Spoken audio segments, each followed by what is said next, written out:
Bonjour Madame Samoya, soyez la bienvenue. Je vous remercie pour votre temps et pour le partage de vos riches expériences, pas seulement littéraires. J'aimerais bien partager avec nos auditeurs un petit aperçu de votre carrière. Vous êtes historienne burundaise. Vous avez débuté votre carrière comme professeur de lycée avant d'embrasser la carrière politique. Vous avez occupé des fonctions importantes, notamment comme député à l'Assemblée nationale du Burundi de 1982 jusqu'à 1987. Vous étiez une des rares femmes à l'époque, secrétaire générale de l'Union des femmes burundaises de 1987 à 1991 et ambassadrice représentante du Burundi à l'ONU, Genève, de février 1992 à février 1994.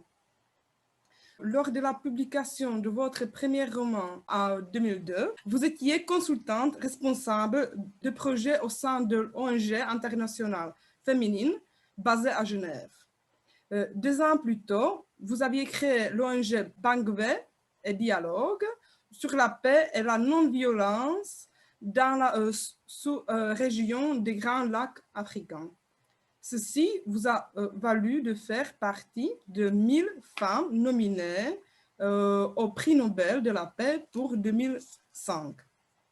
Vous avez publié 2 livres. Le premier livre, c'était un roman, Femmes au regard triste, publié en 2002 aux éditions Harmattan, et un essai historico-politique, Crise politique et conflit ethnique au Burundi, pourquoi tant de sang versé depuis l'indépendance du pays. Publié en 2014 chez Publibook. Aujourd'hui, nous ne parlerons pas seulement de vos 2 livres, mais aussi de vos engagements politiques et citoyens. Actuellement, vous êtes retraitée et médiatrice diplômée. Voilà, par Madame Samoya. Et j'aimerais bien vous demander, voudriez-vous ajouter quelque chose à la présentation? Oui, bonjour. Tout d'abord, je vous remercie pour cet intérêt à une écrivaine qui n'est pas connue du tout, mais qui a quand même marqué son temps dans un pays peu connu aussi peut-être, le Burundi. Et maintenant, et c'est ça que je pourrais ajouter, j'habite en Suisse et je suis suissesse d'adoption depuis une décennie. Cela veut dire que mon âme est au Burundi, mais mes actions, mes activités sont aussi en Suisse, puisque je suis citoyenne. Et je pourrais ajouter que dans ce cadre, j'ai tenu à continuer à me former parce que pour moi, depuis mon jeune âge, l'éducation pour les filles et pour les femmes, c'est quelque chose qui me tient à cœur et ça restera ainsi, je pense, jusqu'à la fin. Donc, j'ai obtenu un diplôme en DEA, en coopération internationale au développement, au sein de l'Université des hautes études, l'Institut des hautes études internationales à Genève.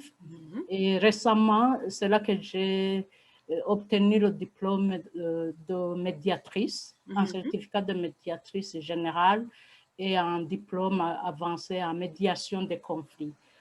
C'est peut-être ça que je pourrais ajouter. Et avec une chance qui allait dans le sens de ce qu'a été ma vie d'engagement et de femme active dans l'environnement international, de la Genève internationale. Mon ONG sur la paix et la non-violence a été reconnue par l'ONU en 2007, ce qui m'a permis, même avant, de continuer à avoir un pied dans cet environnement international où j'avais œuvré comme ambassadeur, représentant de mon pays, et plus tard alors comme membre de la société civile internationale. Donc les deux chapeaux m'ont beaucoup appris. Voilà. Très bien, merci beaucoup.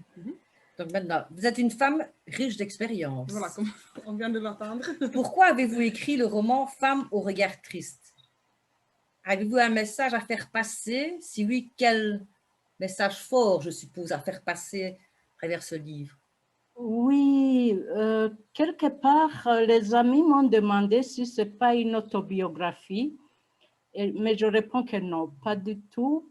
Par contre, dans chaque roman, selon moi, il y a quand même un petit peu d'autobiographie puisque on écrit une histoire à partir de son vécu, de ce qu'on a vu, de ce dont on a été témoin, ou alors en fonction de ses convictions, tout simplement. Alors, la femme au regard triste habitait mon esprit depuis le moment où j'ai vu que j'étais interrompue dans ma carrière de femme engagée dans mon pays et diplomate parce que les fonctions étaient terminées. Alors, j'ai tenu à témoigner de la vie quotidienne et culturelle de mon pays d'origine, le Burundi, rendre compte de sa richesse culturelle, ses traits caractéristiques, et à travers une histoire d'amour entre une jeune fille et un garçon, et pas pris au hasard, donc le cadre, j'ai préféré prendre une jeune fille promise à une vie à laquelle j'ai eu la chance d'accéder, mais j'ai été témoin de beaucoup de vies qui ont basculé, de beaucoup de jeunes filles, et c'est encore dans l'actualité, pour une raison ou une autre, des filles qui faisaient face à l'abandon scolaire, les filles à qui on empêchait d'aller faire des études pour une raison XY, pour se marier notamment, et même les filles qui avaient été éduquées, qui étaient actives dans la vie, entre guillemets, moderne, qui avaient rompu avec les traditions des qui caractérisaient et qui caractérisent encore les campagnes burundaises, ce n'était pas gagné. Elles étaient toujours soumises à une vulnérabilité inattendue. Donc, c'est le message de la bascule d'un destin en général et la bascule des rêves, des destins des jeunes filles en particulier. Dans un temps, j'ai délimité ça à une période bien donnée où je maîtrisais tout le paysage culturel. Voilà. C'est un message de la vie qui bascule, d'un destin qui vous contredit, mais c'est le message aussi des impacts négatifs de la trahison. Là, c'est, disons, dans un cadre, entre guillemets, privilégié entre les jeunes, un garçon et une fille éduquée, mais la trahison en général, quel que soit le cadre, a des impacts, peut causer justement la bascule de toute une vie. Et un message donc sur les problèmes spécifiques qu'affrontait le tiraillement des jeunes filles, la vie moderne qui les appelait, qui les faisait rêver, et les traditions qui les rattrapaient. Voilà, c'est ce genre de message. Mais la naïveté aussi. Oui, la naïveté. La naïveté dans... Parce qu'on ne s'y attend pas. On va tout droit dans des rêves, dans des ambitions. Une fille qui était première, qui était une très bonne élève, comme on dit, et je l'ai été moi-même. Alors, il y a une part d'autobiographie, mais très peu, parce que cette histoire n'est pas vraiment mon histoire. Et voilà, donc, oui, les filles qui veulent être entières et des femmes, mais sur la route, voilà, il y a des bûches, il y a des bascules, il y a des destins inattendus. Je termine en vous faisant la confidence que j'ai failli intituler mon roman « Destin inattendu ».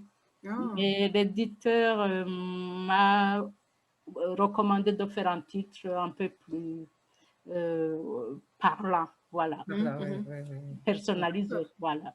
D'accord. C'est intéressant. Quand on est jeune, on Ah est naïf. oui. C'est partout, Je disais, au fait, la naïveté, pas la naïveté vraiment dans le sens être bête, mais la naïveté par le manque d'information. Non, mais il n'y avait pas de planning familial, il n'y avait pas dans l'école. C'est ça que je veux dire, cette naïveté-là. Et on voit voilà, les choses aussi par le culturel. Là, il y a une nuance dans la vie de mon héroïne. À ce moment-là, quelle que soit la vie commune, les jeunes filles, et l'éducation était très, très, très regardante là-dessus pour les filles.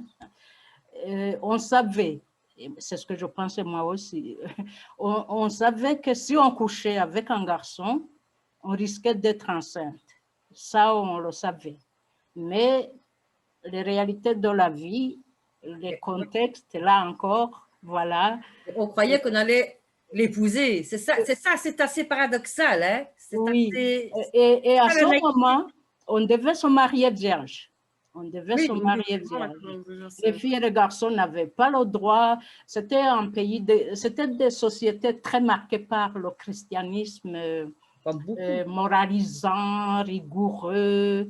Et oui, l'Église avait été une institution très, très pesante sur la vie de ces pays.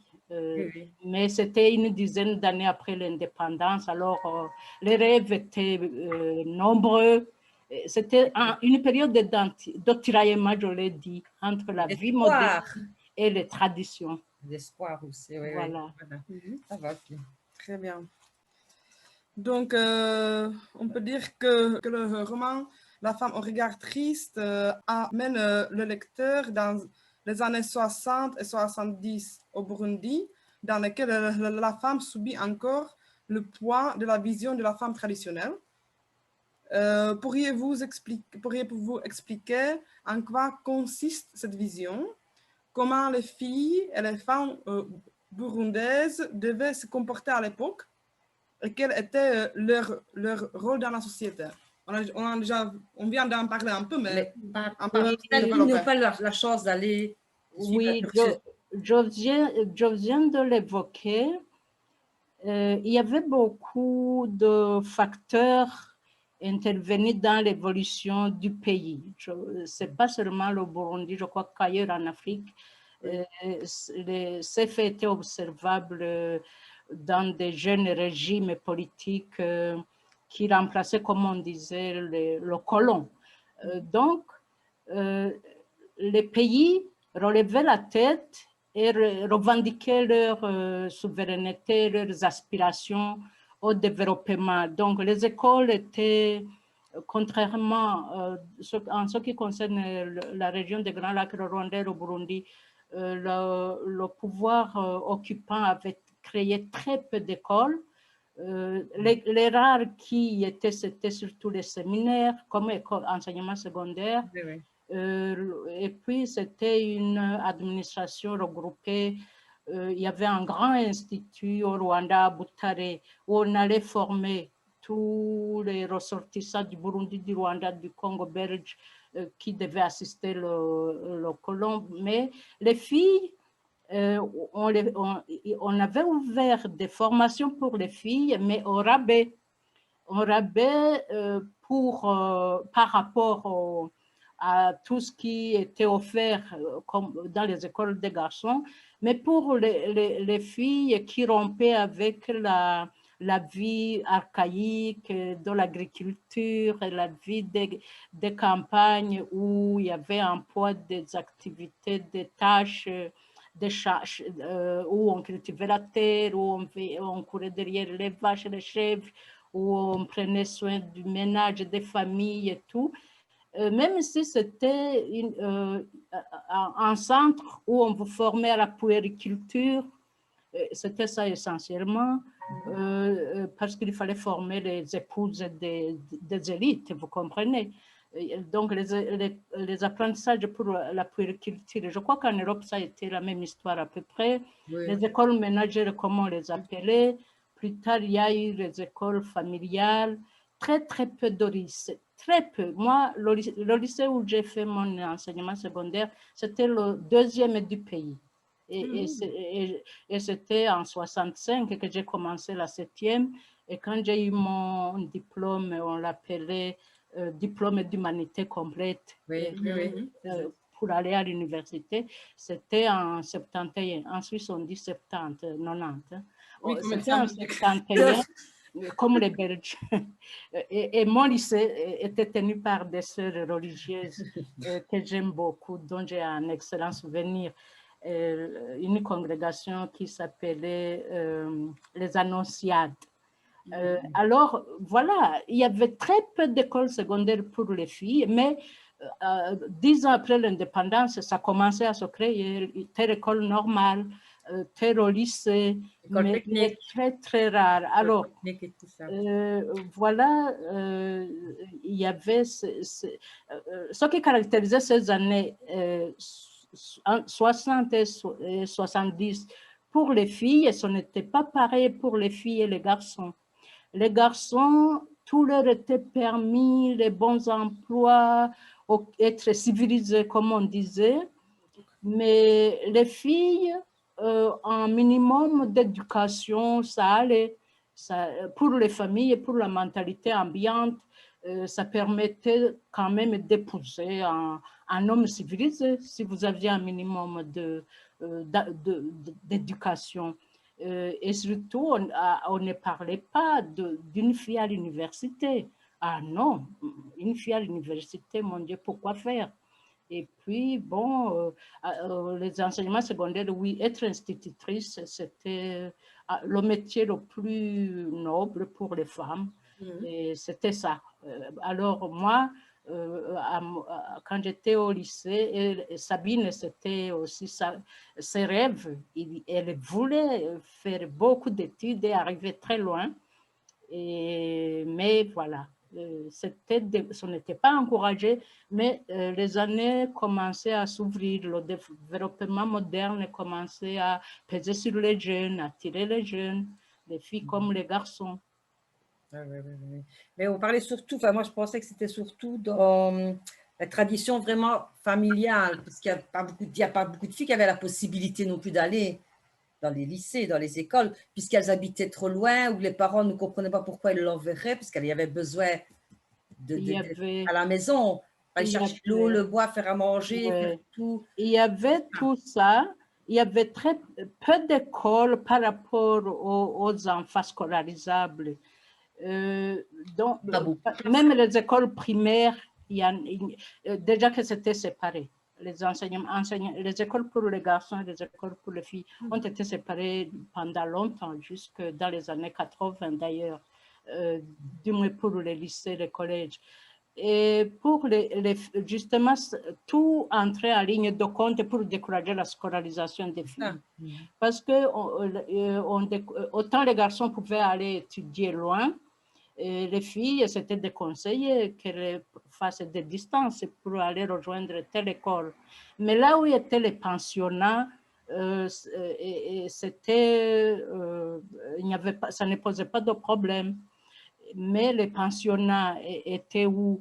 Dans les paroisses, c'était les pensionnats pour les classes dirigeantes qui envoyaient leurs enfants. Les pensionnats, la vie de pensionnat était un privilège. Ce n'était pas accessible à tout le monde. C'était pour les filles des riches, les filles des élites, les filles du moins en bas âge, pour rejoindre les écoles primaires. Et pour les lycées, alors comme il n'y avait pas beaucoup de lycées ni d'écoles secondaires, là, il y avait les pensionnats. Mais ça entrait en jeu. Les filles ne pouvaient pas faire de longues distances pour rejoindre les écoles. Mais ça a diminué avec le temps. Oui. C'est la classe privilégiée. Oui. Comme maintenant, Ils les envoient en Suisse, dans l'école Ah oui, privée. ah oui. Maintenant, l'OTAN a fait son œuvre. Voilà. Avec l'OTAN, on a ouvert aux bourses, mais quand même, le diplôme universitaire, quand j'ai terminé mon lycée, comme je le disais, à l'université, on n'était pas plus d'une dizaine sur à peu près 500 ou des centaines, environ un millier de garçons. Hein. Donc, parce que les universités aussi, c'était une seule, c'était réduit. Et quand on terminait comment dire, la première licence, comme on disait, 2 ans d'université, Oui, comme ici. on avait des bourses. Il y avait les bourses pour aller en Europe, pour les plus chanceux ou les plus méritants. La guerre froide dedans, les pays de l'Est, à la tête des pays de l'Est, après les années, à partir des années 65. Ils ont ouvert les universités aussi aux étudiants du tiers-monde. Donc, il y avait beaucoup de bourses pour aller avoir des diplômes universitaires à l'étranger. Moi, quand j'ai eu et les bourses, c'était essentiellement pour les garçons. Pour les filles, c'était rare. C'était rare quand j'ai terminé quand j'ai eu ma licence d'enseignement en 75. On était 2 filles qui avaient la licence dans mon pays. Il n'y avait que 2 facultés qui avaient la licence. C'était la faculté de droit et le département d'histoire et géographie. Il y avait une dizaine de filles qui avaient eu des bourses après la candidature. Et c'était limité, mais avec le temps, ça a augmenté, heureusement. Heureusement. Oui. Ça a augmenté, oui. C'est quand même, moi je suis des années 70, il y a quand même des choses fort similaires. Hein? Oui, c'était à cheval. Vers la période coloniale ou post-coloniale et la vie moderne comme on l'a vu après les années 80. Quoi. Oui. Donc, maintenant, comment la question de la femme a-t-elle évolué? Par quels moyens? Par quels combats? Vous en parlez d'ailleurs dans un des chapitres dans votre livre « Conflit ethnique ». L'importance de la femme malgré tout dans tout ce qui s'est passé, tout ce qui se passe. Oui, la femme a évolué d'abord par le biais de l'école. Par le biais de l'école, même s'il y avait des pesanteurs, même s'il y avait des difficultés, l'école a beaucoup œuvré pour que les filles, comment dire, connaissent une plus grande avancée. Et puis, il y a eu un contexte aussi politique en tout ce qui concerne la coopération au développement. La coopération au développement signifiait entre autres aussi quand même l'accès aux méthodes contraceptives, même si jusque maintenant, au moment où je parle, on n'a pas le droit à l'avortement. Il y a eu quand même beaucoup de progrès en matière de santé maternelle et infantile, beaucoup plus de maternité, beaucoup plus d'hôpitaux. Donc, s'il y a eu 2 domaines, comment dire, oui, 2 domaines clés où la femme a connu beaucoup de changements positifs, c'est l'éducation, l'accès aux écoles à tous les niveaux, dans le rythme qui était possible. Et puis aussi le système, le développement de programmes de santé, donc la puériculture, comme je disais. Et puis il y avait eu, avec le temps, beaucoup d'infirmières, beaucoup de sages-femmes, beaucoup de centres hospitaliers. Donc, il y avait eu beaucoup de coopération dans le domaine de la protection maternelle et infantile, comme on disait, PMI. Et ça a beaucoup aidé. Mais les traditions tiraient vers le bas, c'est-à-dire pesaient de leur poids aussi. Parce que je vous ai dit donc on n'avait pas le droit à l'avortement jusqu'à maintenant. Et puis, on était très regardant. Une fille qui les grossesses non désirées, c'est le thème central de mon roman. Donc, les filles qui tombaient enceintes, quelles que soient les filles mariées, donc, non mariées, qu'elles soient mineures, qu'elles soient, comment dire, même une fille dans la vie, même les institutrices. Je crois qu'il y a une question où on me demandait si elle aurait pu continuer les études. Non, ce n'était pas. Si une fille tombait enceinte et qu'elle était dans un établissement scolaire, on la renvoyait carrément. Oui, hors mariage. On tombait enceinte, hors mariage, c'était pas concerné. Elle allait attendre le mariage là où elle pouvait attendre. Avec la chance, c'était loin de chez ses parents parce qu'elle n'était plus bien vue chez les tantes, en ville chez des parents. Et puis, ou alors elle se mariait. Voilà. Donc, alors, une institutrice qui tombait enceinte, on ne la laissait pas non plus. On la mutait loin. Donc, il y avait encore le poids des traditions qui pénalisait, entre guillemets, le mauvais comportement des filles et des femmes, quoi, par conséquent. Voilà. Justement, dans votre livre, ici, le dernier chapitre, on parle beaucoup de la place de la femme dans tout ce qui a été après-guerre ou même pendant la guerre, tout ce qu'elle a, les associations qu'elles ont faites. Ouais, c'est ça que c'était vraiment très... Oui, voilà. Ça, c'est un autre élément d'évolution qui datait de l'indépendance. Ouais. La participation de la femme à la vie politique du pays, ce qui a beaucoup contribué à son émancipation. Déjà, avant l'indépendance, il y avait un élément positif sur le plan culturel.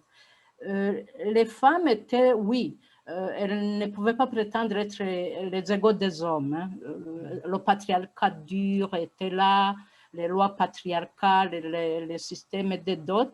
Mais quand même, au Burundi, je crois que c'est pareil au Rwanda et dans d'autres quelques pays de l'Afrique des Grands Lacs, il y avait des valeurs qui, sur pour se valoriser malgré tout. La valeur d'Ubuntu, ce sont des valeurs qui reconnaissent l'être humain comme un être vivant exceptionnel, indifféremment du sexe. Donc, au départ, l'être humain, c'est l'Ubuntu, la qualité d'être humain, qu'elle soit homme ou femme, c'est une qualité à respecter, c'est une qualité à valoriser, tant pis si les femmes et les hommes sont appelés à jouer des rôles différents dans la vie. Et ça a aidé. L'exemple que je donnerai, c'est que à la naissance, chaque enfant avait droit à son nom, différent de celui de son père, de ses parents. Donc, et chaque enfant qui naissait, c'était un être à part entière, à considérer comme tel. On lui donnait un nom à lui. Et le hic était que, entre guillemets, ceux qui étaient venus nous civiliser, nous coloniser, amenaient l'habitude de faire porter les enfants le nom du papa seulement, à l'époque. Et là, pour les femmes, c'était quelque part une perte. Moi, quand je suis allée commencer mon école primaire, j'avais mon nom particulier, mais c'était comme ça. Donc, je devais changer, porter le nom de mon père. Et plus tard, en se mariant, le nom du mari. Alors, un autre exemple, c'est le droit au vote. Les femmes burundaises ont eu le droit au vote dès l'accession de l'indépendance. Les premières élections indépendantes pour ou contre l'indépendance du pays, pour le parti qui prônait l'indépendance, les femmes, le pouvoir colonial a hésité. Il y a eu 2 élections. Au communal, on a exclu les femmes, mais le pays a protesté, les femmes, le pouvoir indigène, appelons ça comme ça. Et aux élections suivantes générales, les femmes ont eu le droit de vote. Et c'était en 62. Non, qu'est-ce que je raconte? C'était en 59. Alors, en Suisse, dans mon deuxième pays, ce n'était qu'en 75 que les femmes ont eu le droit de vote. Et ainsi de suite. Quand on a commencé le travail salarié, oui, dans les entreprises privées, parce qu'elles étaient développées par les investissements étrangers qui étaient inspirés par ces inégalités, il y avait ces règles qu'on nous calquait dessus, qu'on attribuait à Napoléon, le code de Napoléon. Donc, le droit moderne qu'on avait implanté au pays avec la colonisation calquait nos lois et coutumes sur la femme qui doit rester à la maison, l'homme au travail, la femme qui doit être... Alors que ce n'était pas ça. La femme qui doit porter le nom de son père, de son mari, alors que ce n'était pas ça. Ce qui fait que les premières lois écrites nous étaient défavorables, où on devait demander l'autorisation pour ouvrir un compte bancaire, on devait demander l'autorisation du mari pour voyager, etc., etc. Mais dans nos traditions, avant la colonisation, la femme était libre d'aller et venir, surtout chez elle, chez les tantes, chez qui.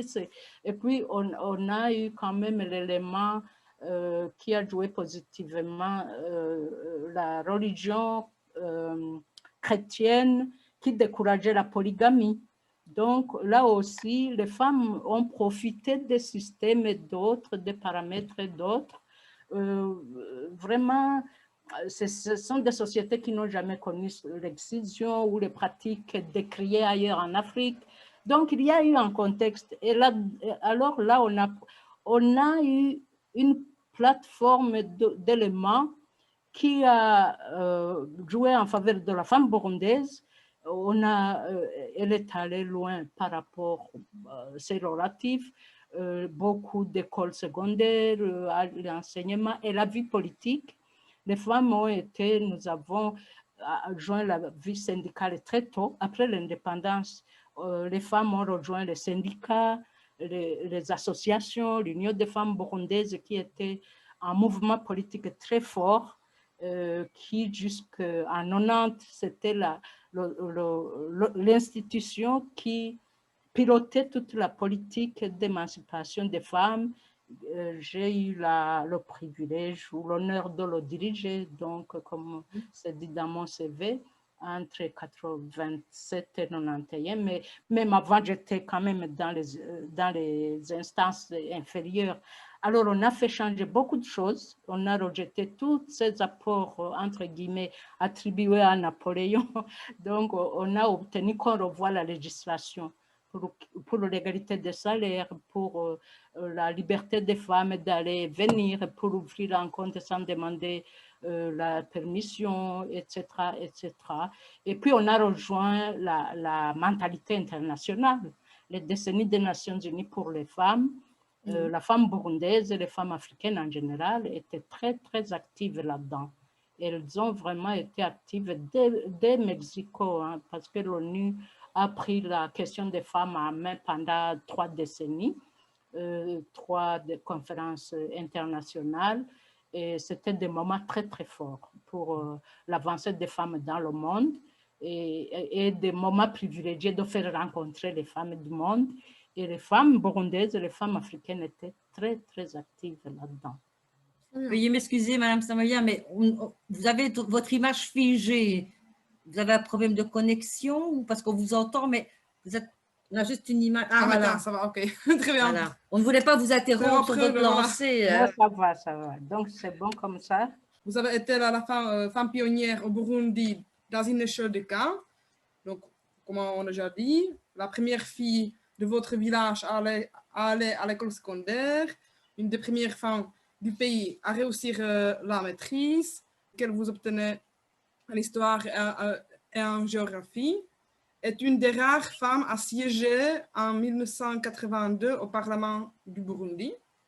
Maintenant, j'aimerais bien si vous pourriez définir cette période de point de vue d'une femme très engagée et d'où ce désir de changement pour vous.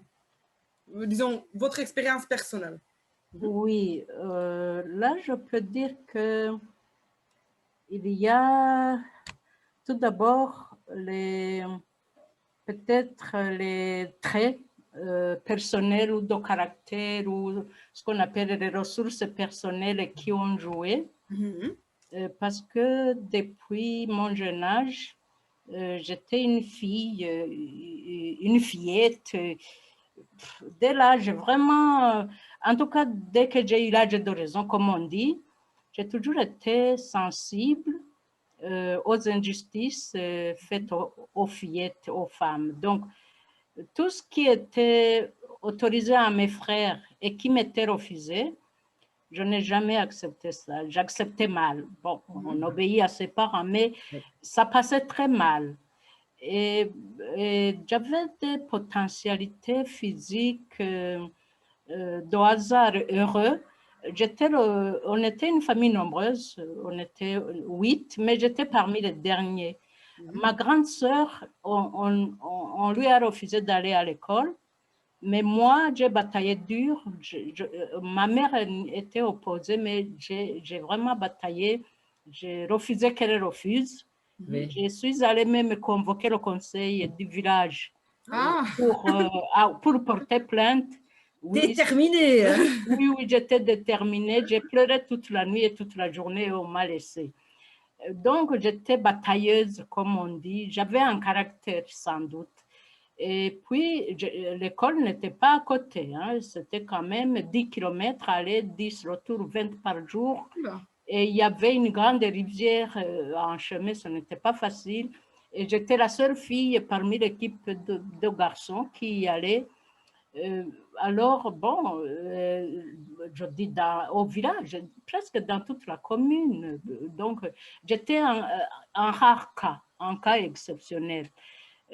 Parce que les filles, on les encourageait à embrasser les autres court-circuit, apprendre à lire et écrire, à être alphabétisé, comme on disait, et puis aller à la maison attendre le mariage. Alors, sauf tout près des paroisses, les familles qui habitaient pas loin des paroisses où il y avait les écoles, les filles étaient scolarisées. Mais moi, je venais de très loin, 10 km, c'était loin. Alors, j'avais des ressources en caractère fort pour résister et j'étais très sensible aux injustices.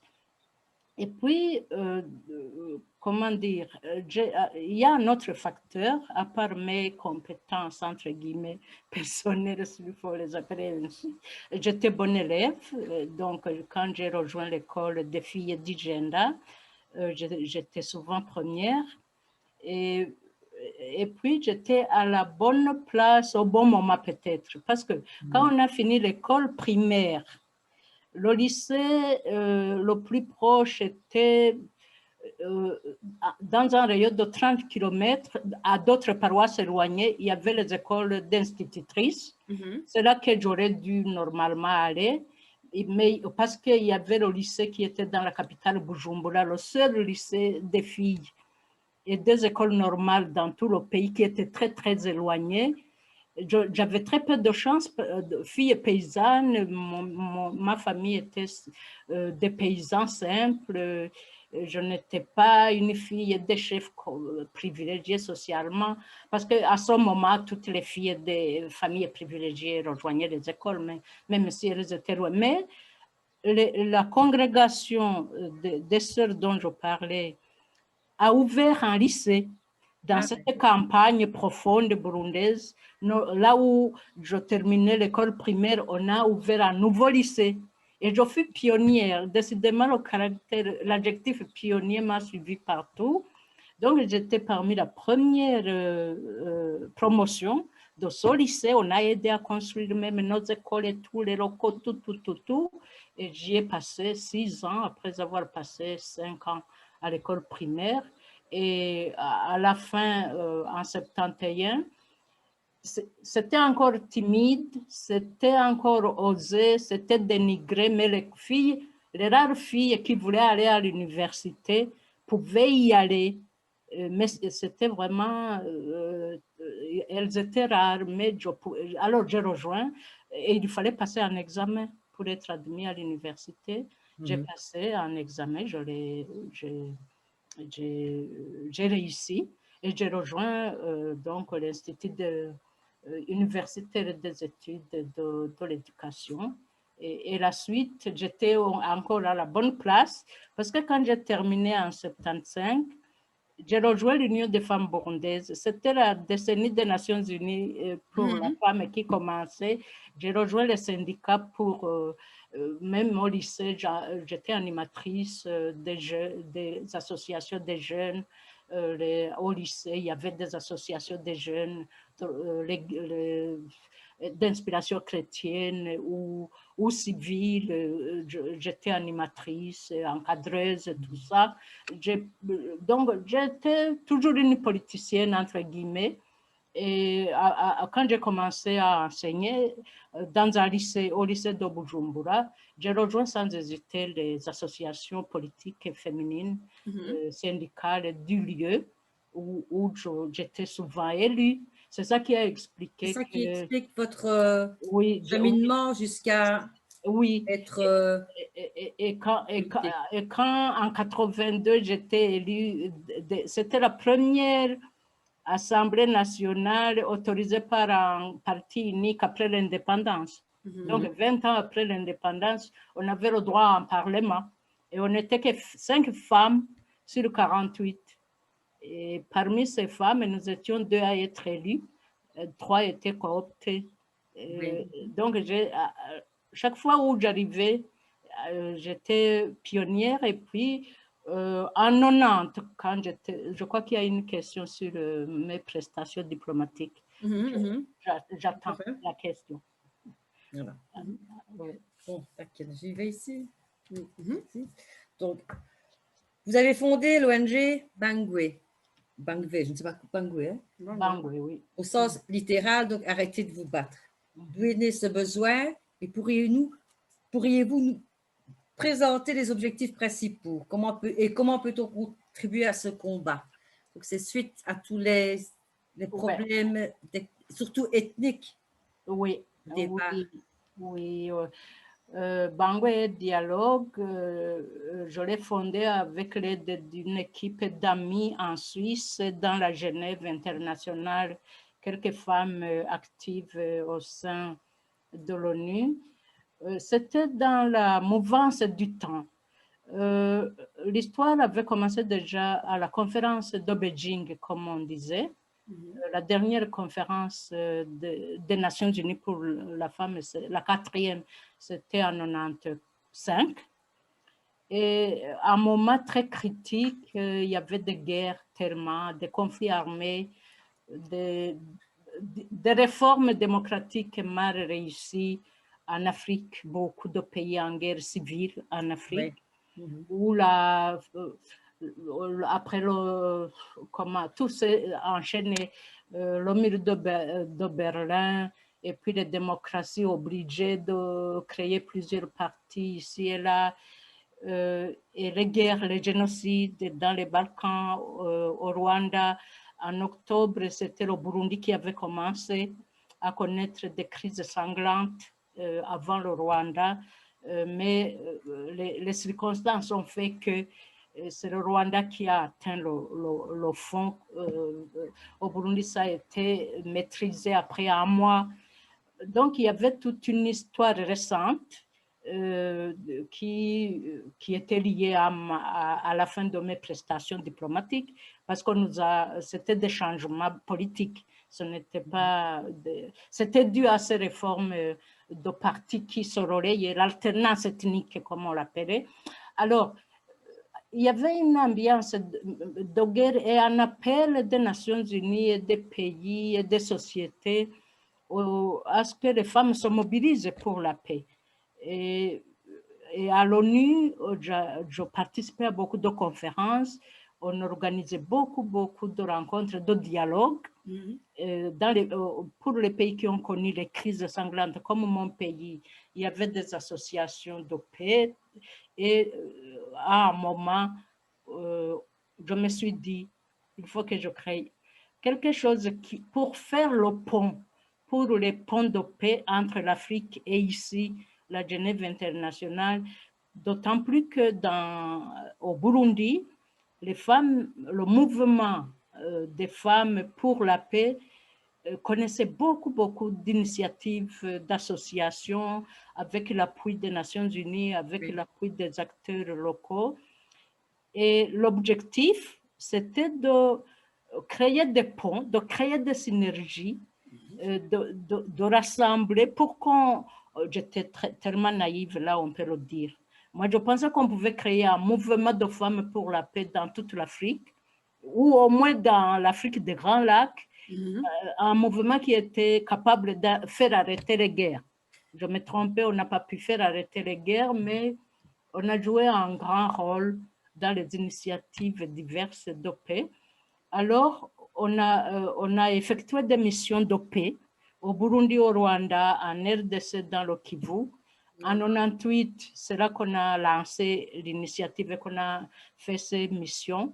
Et en 99, on a invité une conférence des femmes des Grands Lacs pour lancer Bangwe Dialogue.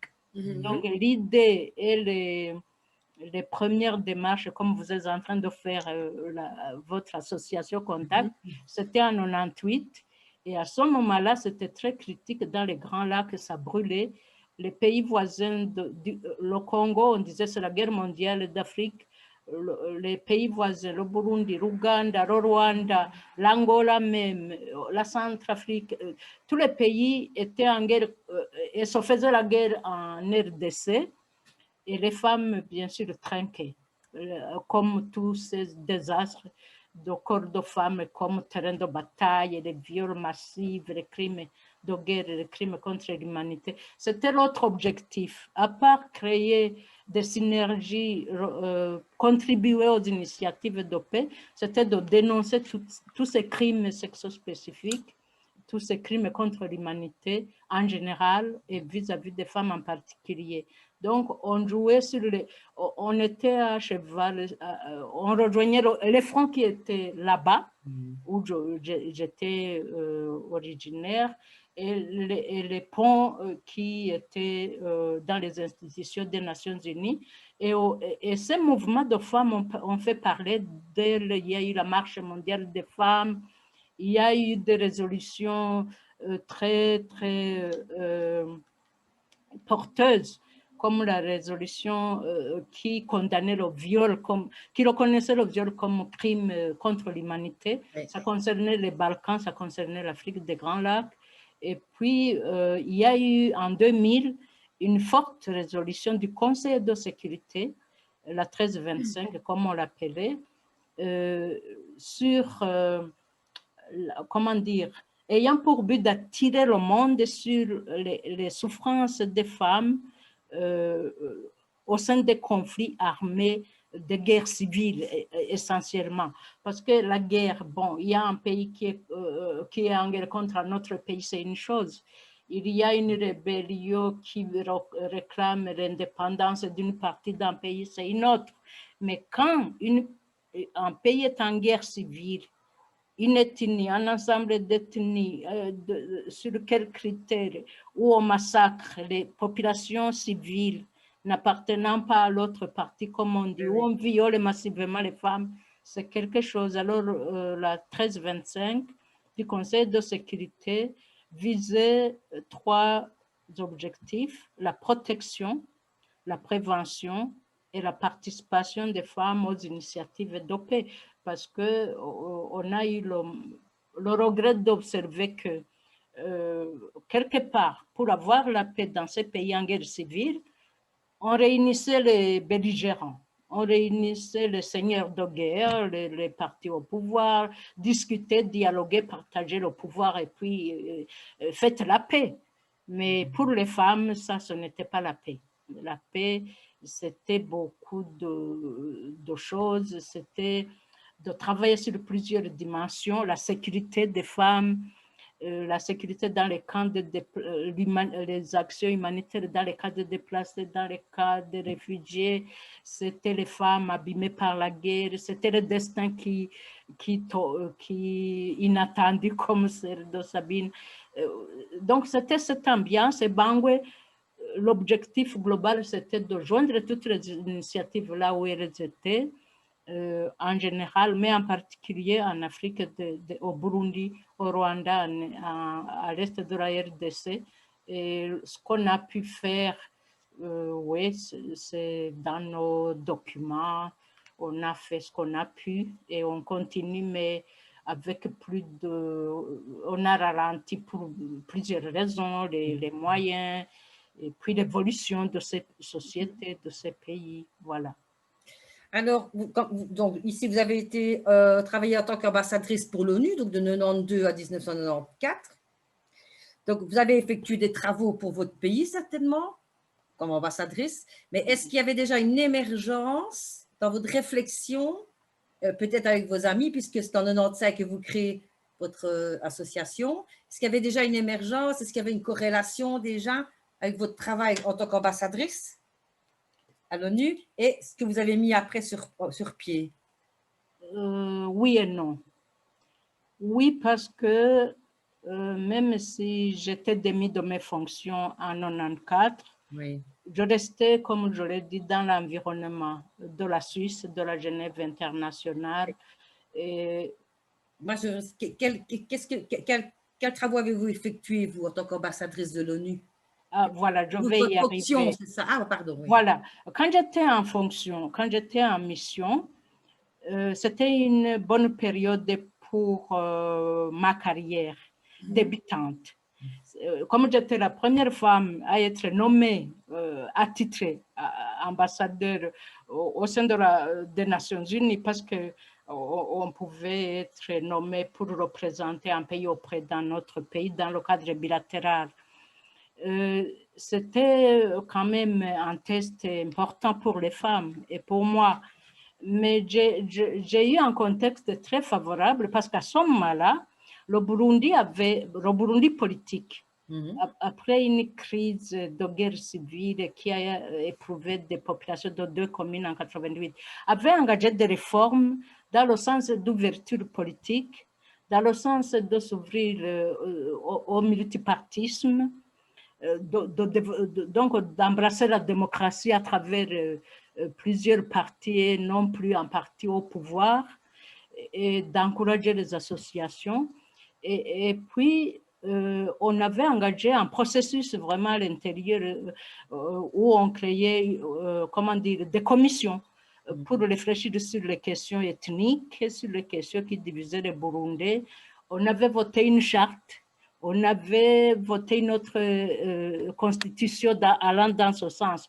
Et quand j'ai été, la charte de l'unité a été votée par référendum en février 1991, et puis la constitution multipartiste, comme on l'a appelée, a été votée quand je commençais mon travail à l'ONU, et j'étais à l'aise de vendre les acquis d'un pays qui est dans un processus de démocratisation, d'unité nationale, et de développement et de promotion des femmes. Et aussi, je rejoignais les voix pour la libération totale d'Afrique du Sud parce que j'avais été à la tête d'un mouvement, un mouvement qui sympathisait la libération, donc qui appuyait Winnie Mandela, qui luttait contre l'apartheid. C'était un grand mouvement qui impliquait les écoles et tout et tout. Et à l'ONU, quand j'étais ambassadeur, j'ai dirigé un groupe de pays pour la libération, la fin de l'apartheid. Et pour mon pays, le Burundi, je sollicitais des appuis politiques et moraux. Et dans le cadre des droits de l'homme, parce que c'est la capitale des droits de l'homme, l'ONU Genève, j'étais au bon moment, à la bonne place, parce qu'on créait un centre des droits de l'homme dans la Genève internationale et j'ai sollicité et obtenu l'ouverture d'un bureau international des droits de l'homme à Bujumbura, au Burundi. Et jusqu'à maintenant, il existe toujours. Plus tard, l'ONU a aussi ouvert un bureau des Nations Unies pour les droits de l'homme, mais là, c'était le bureau national réellement des nations, pour les droits de l'homme, pour donner des formations, pour informer, pour ouvrir le Burundi aux chartes qui défendent les droits de l'homme dans toutes les institutions. Et j'ai eu aussi à négocier des dossiers très concrets et importants, tels que le retour des réfugiés qui étaient très nombreux en Tanzanie. Et comme on s'ouvrait au multipartisme, j'ai obtenu la négociation tripartite entre le HCR, dirigé par une femme, Ogata, qui était d'origine japonaise. Donc, le Burundi, la Tanzanie et le HCR ont signé j'étais derrière, hein, j'étais diplomate derrière ce dossier, une convention tripartite pour rapatrier ces réfugiés qui étaient en Tanzanie. Et puis, j'ai aussi obtenu une coopération avec l'ONU-SIDA qui commençait, et ainsi de suite, les coopérations possibles qui sollicitaient la coopération internationale, je l'ai fait avec succès. Il y a eu même une urgence humanitaire, une épidémie de méningite qui a frappé certaines régions du Burundi.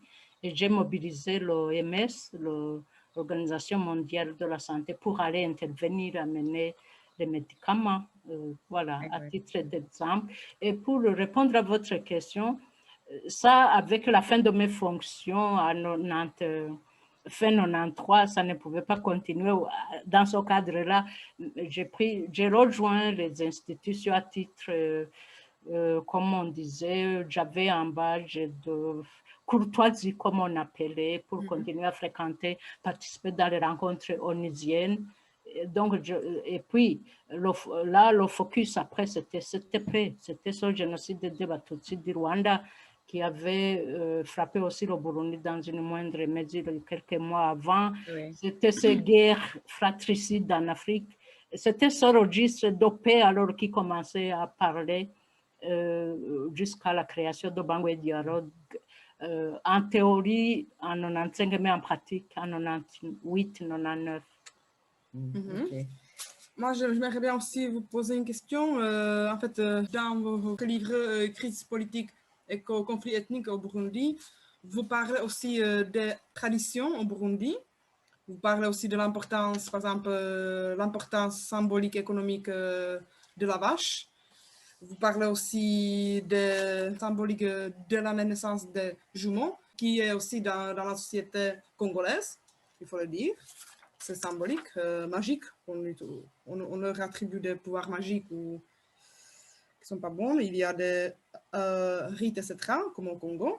Donc voilà, ma question est quelle tradition burundaise est la plus importante à vos yeux? Disons que c'est difficile de parler d'une seule tradition. Parce qu'une tradition, c'est quoi? C'est un reflet, c'est un aspect observable ou senti, mais qui émane des valeurs. Donc, s'il faut parler d'une seule tradition, on la choisirait parmi on doit évoquer d'abord les valeurs qui inspirent cette tradition. Et comme je l'ai évoqué en passant, le Burundi avait tradition, c'est un pays, ça n'a pas disparu, au contraire. C'est un pays de 5 valeurs fondatrices, des valeurs qui ont, depuis que le Burundi existe, la culture était dominée par les valeurs. Et devant ces valeurs, il y a l'Ubuntu, l'humanité. Ubuntu veut dire le caractère d'être humain. Ubuntu veut dire la personne humaine. Donc, la considération de l'être humain comme un être à respecter, à ne pas violenter. Il y a les valeurs de non-violence, le culte de la vérité, il y a la nobilité, la noblesse, il y a la justice, et il y a des institutions de résolution pacifique des conflits, au Bushingantahe, et toutes ces valeurs centrales ont engendré des traditions, beaucoup de traditions. Alors, si je dois évoquer une tradition, je dirais quand même la solidarité. Je parlerai de la solidarité entre les individus et au sein de la société. C'est quelque chose, c'est une tradition très, très forte et porteuse. Et je n'ai trahi rien en disant que les analystes, sociologues et autres disent que c'est ça qui différencie essentiellement les pays dits, les cultures dites occidentales et les cultures dites anciennes ou africaines ou peu modernes. C'est que dans les cultures très modernes et désormais mondialisées, c'est l'individu qui est au centre. Alors que dans les cultures anciennes qui ont forgé nos systèmes politiques, sociaux, c'était la collectivité, c'était la solidarité. Donc, l'être humain seul ne passe pas avant, l'objet de l'être humain seul ne passe pas avant celui de l'entourage. C'est un piège à la fois pour les femmes, hein, parce qu'on leur exigeait énormément pour se sacrifier pour la famille, pour la société, pour je ne sais quoi.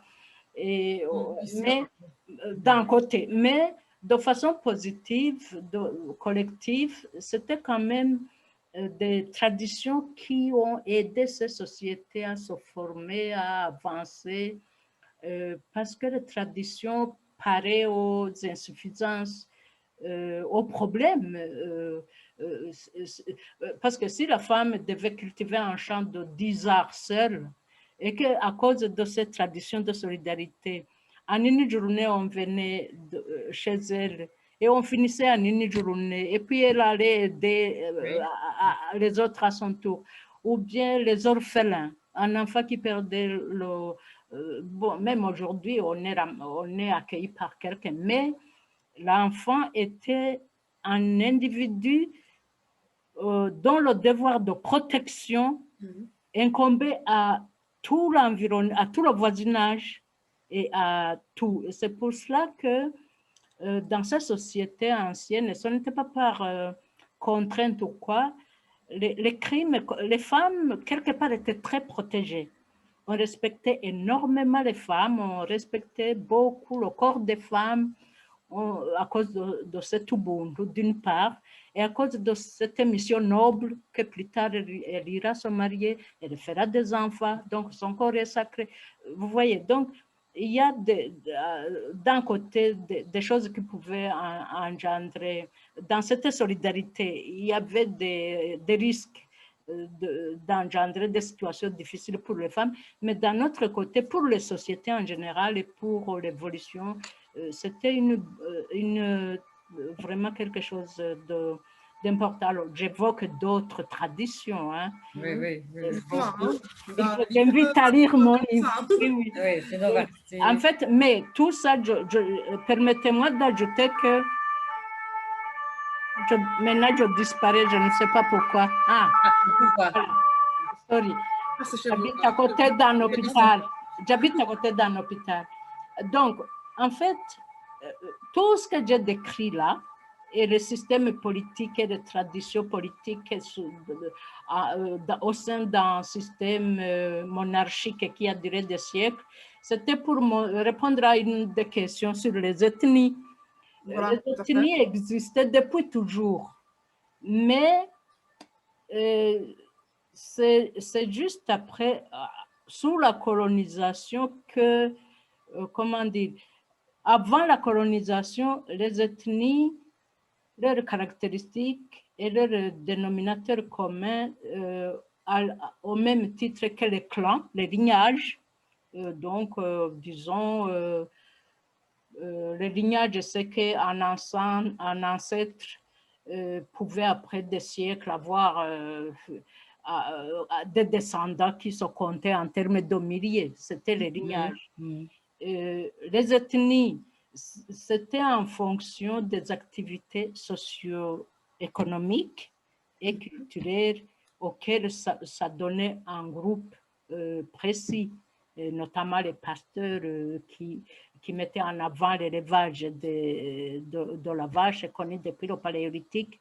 Je crois que dans ces pays d'Afrique de l'Est, de haute montagne, oui, on connaît la vache depuis le Paléolithique, le Néolithique plutôt. Donc, les ethnies ont toujours existé, mais elles ont été qualifiées, catégorisées, institutionnalisées avec la colonisation qui avait tellement besoin de se retrouver, de se retrouver, oui, de créer. Et ça a pris. Malheureusement, ça a pris avec le temps. Voilà, on a eu des ethnies caractérisées par des cartes d'identité, par des traits physiques, par tout et tout et tout. Et c'est ça que j'ai essayé d'indiquer. Oui, mais ça, c'est très clair quand même. C'est parfois un petit peu, mais on comprend bien au fur et à mesure. On comprend bien pourquoi le conflit, du comment, quand ça a commencé, comme ils étaient avant. Donc, on peut avoir une vue d'ensemble bien, une belle analyse, quoi. Et tout le monde vous le dira, tous les chercheurs, tous les historiens, tout ce qui bouge, qui parle du Burundi, du Rwanda aussi, mais là, je ne m'y avance pas, c'est pas le sujet. Avant l'indépendance, déjà, à l'indépendance, ça a failli, comme au Rwanda. Mais pour un concours de circonstances, on n'a pas connu de guerre civile à l'indépendance. Mais aucune ethnie, les trois ethnies dont on parle, ne se sont jamais fait la guerre. Avant la colonisation, les Bahutu et les Batutsi ne se sont jamais fait la guerre comme telle. Parce que le système monarchique régnant, j'ai décrit comment il était outillé pour mettre ensemble tout le monde. Oui. Tout le monde combattait pour le roi. Hein. Il ne pouvait pas. Le système ambiant, de toute façon, n'autorisait pas la catégorisation tranchée, sauf les clans. Les clans, y compris les clans régnants, se faisaient la guerre. Les clans entre eux se faisaient beaucoup de guerres, mais pas les ethnies. Non. De toute façon, chacun avait besoin de l'autre. C'était complémentaire. Hein? Ils se soudaient dans un système qui les englobait et qui donnait dont chaque groupe entendait ethnie, était caractérisé par ses ressources économiques d'existence. Si c'était la chasse, c'était la chasse. Si c'était la poterie, si c'était la vache, c'était la vache. Si c'était l'agriculture des hauts plateaux fertiles, c'était ça. Et c'était l'art. Donc, on s'adonnait aux métiers, aux activités socio-économiques qui pouvaient rivaliser, peut-être, ah oui, à coup sûr même, mais il n'y avait pas de place à ce qu'une catégorie fasse la guerre à l'autre comme telle. Voilà, c'est ça que j'ai essayé de décrire dans mon livre. Et pour s'en sortir, je recommande qu'on recourt plus à la citoyenneté, justement, qu'à l'appartenance ethnique. Et justement, puisqu'on en est là, avez-vous d'autres projets d'écriture, d'un roman ou d'un essai? Ah, c'est pas l'envie qui manque. Ce n'est ni l'envie ni l'ambition qui me manque, mais c'est pas facile parce on se heurte aux réalités des maisons d'édition ou des talents qui ne sont pas au beau fisc, peut-être, parce qu'on sait s'exprimer par écrit, mais écrire exige quand même des talents qui ne sont pas nécessairement peut-être suffisant, je n'en sais rien, mais oui, j'y pense. De toute façon, Sabine, puisqu'il y a cette question, est-ce qu'elle pouvait évoluer autrement, et Augustin, pourquoi?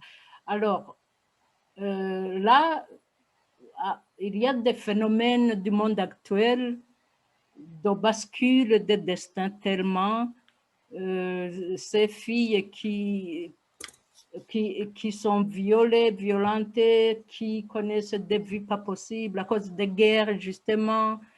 Il y a beaucoup de vies qui basculent à cause des guerres, à cause des conflits, à cause de la pauvreté, à cause des comportements ignorés, comme je le disais.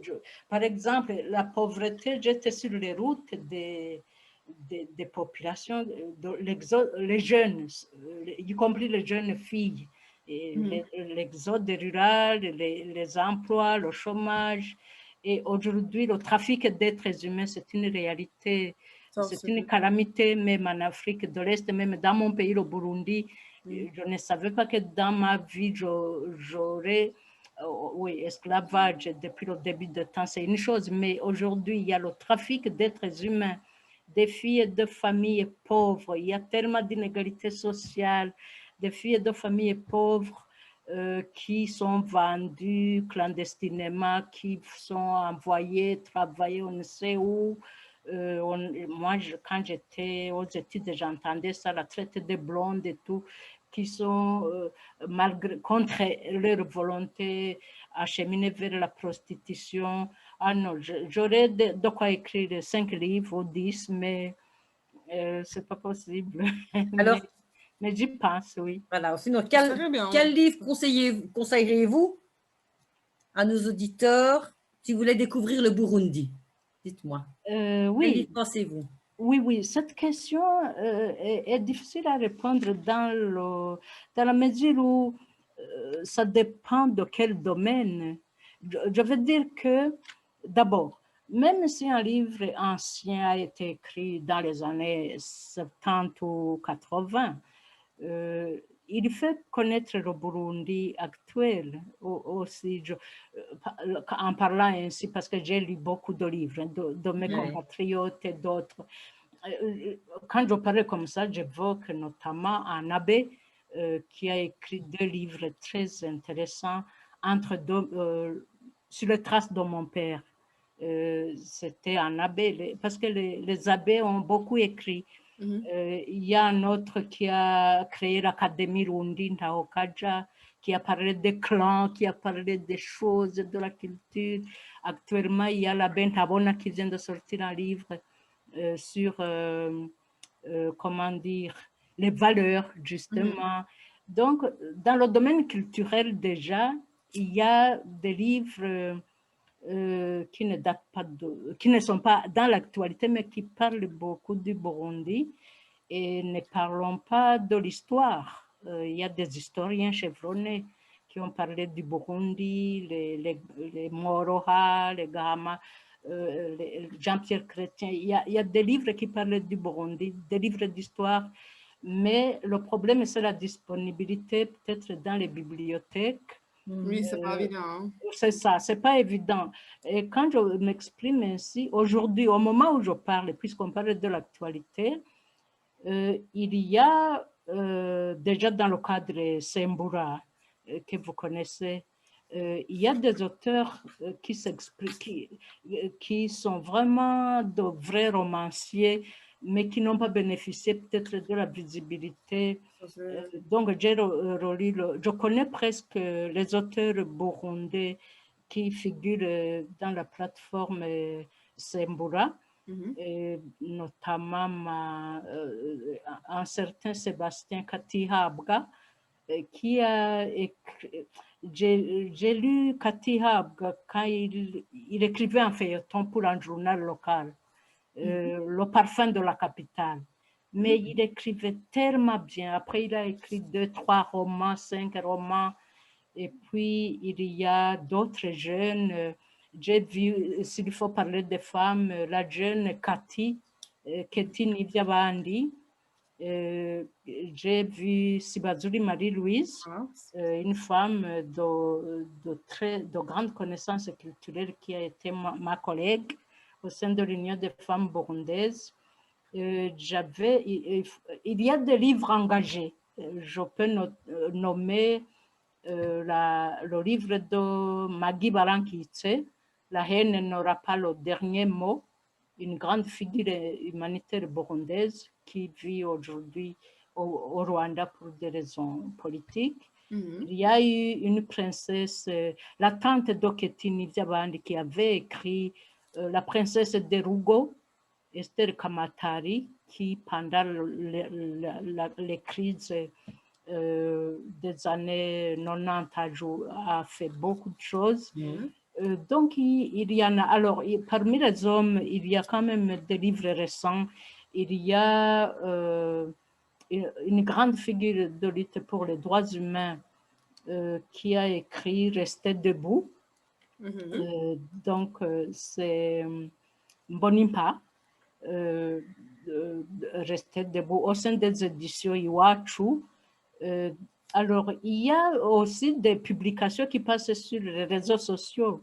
Il y a des journalistes qui publient beaucoup, il y a des radios. Et je n'oublie pas les genres non écrits comme les chansons. Il y a des clubs culturels qui publient des chansons extraordinaires romancées sur les réseaux sociaux, et les clubs féminins qui ont des chansons, mais des richesses extraordinaires, qui parlent de la condition de la femme, de la société. Tout ça, je me dis, ce sont des choses à faire connaître le Burundi actuellement. Le nom des femmes? Il y a beaucoup. Je peux citer que j'aime regarder beaucoup, Giramahoro, par exemple. Le club Giramahoro. Giramahoro. Giramahoro.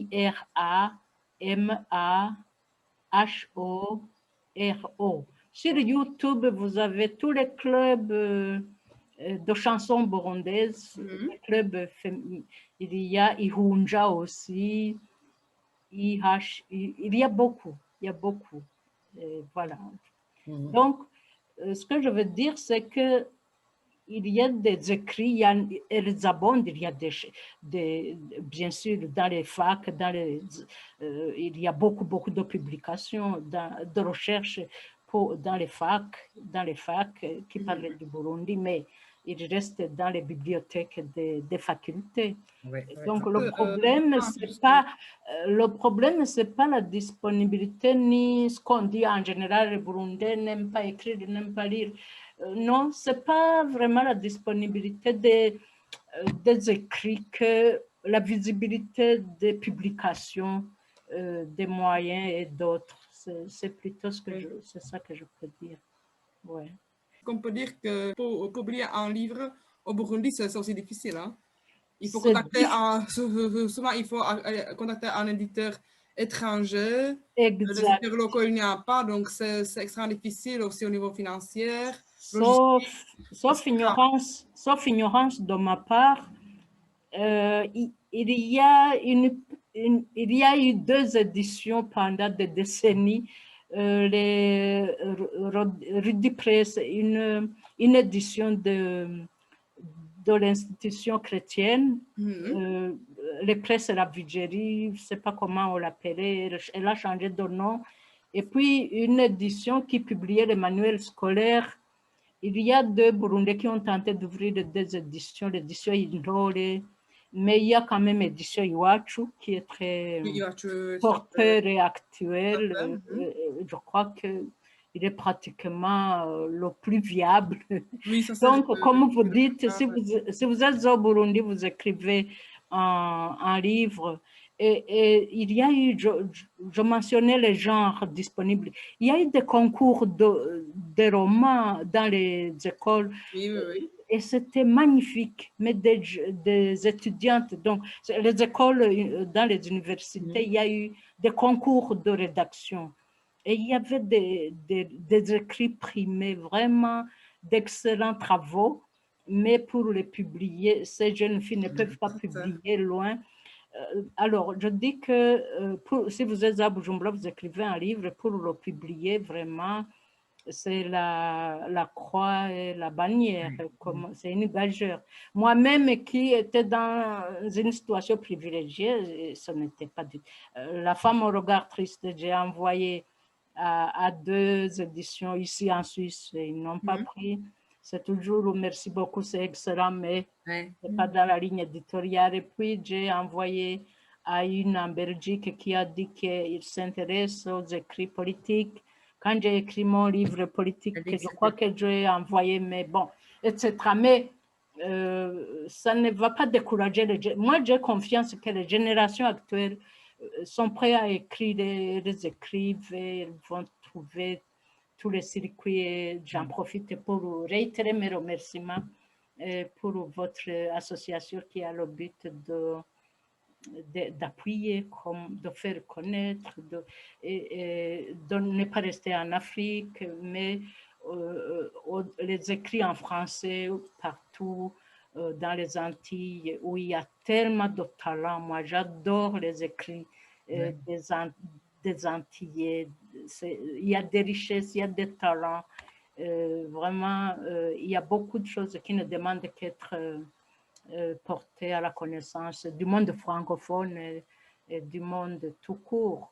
Il y avait une question sur Gaël. Il y avait une question sur Gaël. Oui, Gaël fait justement. Donc, la question, si vous avez lu le livre Petit Pays ou si vous avez vu son adaptation cinématographique, et si oui, quels sentiments, émotions, ressemblances historiques évoquent en vous? Parce que c'est vrai que c'est assez fidèle. Oui. On a l'impression, on n'était pas là, mais aussi sans une écriture, l'adaptation cinématographique était aussi vraiment, il est resté fidèle au livre, ce qui parfois c'est rare. Moi, j'ai lu le livre. Je n'ai pas vu le film, mais ce n'est pas grave. Mais vraiment, le livre, comme vous le dites, était émotionnellement très touchant.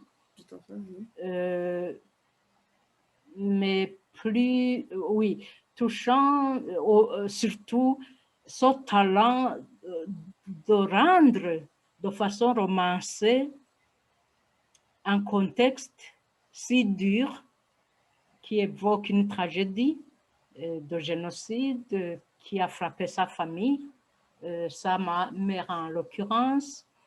Et c'est très... On a une émotion de sensibilité, d'admiration, mais d'appréciation positive, mais d'espoir. Donc, en temps là comme ça, on se dit, mais quel talent! Et puis, il a pu rendre aussi, comment dire, ce que je dis, je l'ai vu il y a 3 jours où on l'interviewait.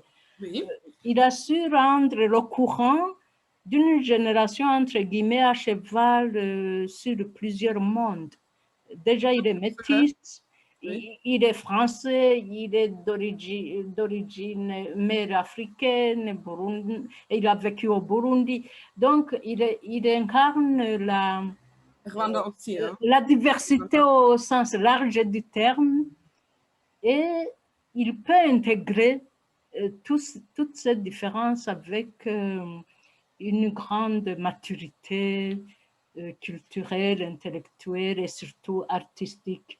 Donc, c'est le sentiment que je peux résumer ainsi. Et il y a aussi un sentiment encourageant d'espoir parce que les Gaëls, il y en aura de plus en plus. Parce que je vois notamment que chez vous, en Belgique, en France, ici, partout, ceux qui se dénomment avec fierté, je précise, afro-descendants, ils revendiquent une diversité, ils revendiquent des racines anciennes avec leurs richesses et leurs problèmes. Ils revendiquent une reconnaissance intégrale de là où ils ont évolué et nés. Ils revendiquent des talents, ils revendiquent un monde plus équilibré, plus juste. Donc, c'est quand même quelque chose d'encourageant. Oui, Voilà. ça c'est bien parce que je pense qu'est-ce qu'il faut par le biais de la littérature connaître aussi, disons, les traditions, l'histoire africaine, etc., pour comprendre les dynamiques actuelles de nos jours. Parce que c'est vrai que les gens, soit qui sont nés ici, sont héritiers de leur culture, mais la problématique aussi, ils sont nés ici, donc ils naissent dans un autre monde, mais par la population blanche, si on peut dire vraiment concrètement, ils sont souvent considérés toujours comme les Africains, même si ce n'est pas tellement vrai. Donc pour ça, il faut aussi bien en parler, mais bien préciser ça. Parce que malheureusement, il existe toujours les préjugés dans la société, malgré le fait que ça évolue petit à petit, mais ça commence à évoluer, heureusement. Exact. Comme je le disais, moi j'ai confiance parce qu'il y a diversité. Hein. Il y a les diversités dans les diversités. Parce qu'il y a beaucoup de populations afrodescendantes qui vivent en Europe sans être nées en Europe. Il y en a qui vivent par le sort de la vie parce qu'ils sont migrants ou réfugiés ou que sais-je. Il y a des privilégiés qui vivent parce qu'ils y font des études, parce qu'ils y travaillent, que sais-je. Mais la catégorie dont on parle du profil Gaël, ce sont justement ces générations issues de plusieurs racines et qui se sont enracinées là où ils sont et qui, par voie de conséquence, c'est pas rendent compte de l'équilibre qui les habite et des revendications effectivement qui les habitent. Voilà. Il y a aussi une écrivaine, Beata Mei-Mérès. Elle a écrit Tous les enfants dispersés. Et là-bas, elle parle justement aussi de beaucoup de ce mélange. Oui. C'est un livre que je conseille. Le titre, s'il vous plaît. Donc, le livre s'appelle Tous les enfants dispersés. Oui, je vois. C'est intéressant. Prend aussi dans le livre le profil d'une personne qui est héritière de culture rwando-française. Après, son mari qui est en France va avoir des avis beaucoup plus pan-africanistes qu'elle, finalement, qu'elle. Oui, c'est aussi un livre très intéressant à lire. Je me permets le commentaire, la remarque que le monde futur va bénéficier ou profiter de tous ces apports des jeunes générations qui veulent un monde plus juste, plus équilibré, que sais-je. Bien sûr, il y a des frictions, hein, les pesanteurs, les résistances au mélange des peuples ou la reconnaissance de l'égalité des cultures sont là. Il ne faut pas être naïf. Mais ouais, l'humanité future aurait vraiment raison de profiter de tout ce qui unit les peuples et de mettre un peu de côté de ce qui les unit. Très bien. Voilà, je vais vous lire un extrait que j'ai repris, c'est une chose qui m'a beaucoup plu dans votre livre. Il félicita tous les Bahutus et Batusi et Batois qui avaient refusé de verser le sang. Il encouragea à transmettre à leurs enfants, petits-enfants et arrière-petits-enfants cette valeur sans prix que la vie humaine est sacrée. Les rois passent, la valeur humaine reste. Et ceci n'est qu'un conte que la marmite qui chante veut bien transmettre à qui sait entendre. C'est un passage que voilà, j'avais envie de faire partager. Voilà. Merci beaucoup. Je vous en prie. On aimerait bien vous remercier en tout cas au nom de notre association Cercle Ouvert pour votre temps et partage, qui est vraiment assez riche.